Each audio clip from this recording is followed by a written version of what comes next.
আমি ইংলিশে খুব কাঁচা, তাই সবাই দেয় খোঁচা। সেদিন দেখি পটাপট করে ইংলিশ বলছে পচা। গিয়ে বললাম, হ্যাঁ রে, ইংলিশ শিখলি কি করে? স্কুলে তো আমরা একসাথেই দাঁড়িয়ে থাকতাম কান ধরে। ইংলিশ ক্লাস হলে স্যার আগেই দিত বলে, মস্কিটো বানান বল, না হলে ক্লাস থেকে যা চলে। তবু MOS এই 3 আমি বলে দিতাম দু একদিন, কিন্তু তোকে তো এর আগে বলতে শুনিনি কোনোদিন। সেই ইংলিশে কাঁচা, নাকচারটা পচা। তোর এই ইংলিশ শুনে তো আমার হয়ে যাচ্ছে আত্মারাম খাঁচা। কি করে পরিবর্তন হলো আমাকে একটু বলো? আমার বাংলা মিডিয়াম জীবনে একটু ইংলিশের আলো ফেলো।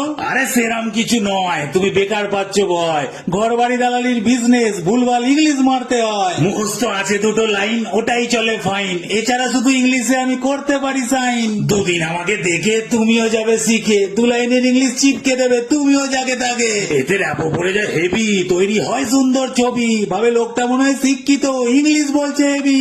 শিখে নাও বলবে কি করে, রাগ হলে জোরে, আর রাগ টাগ না হলে বলবে ধরে ধরে। Definitely to be now time, but our things of below. Thank you.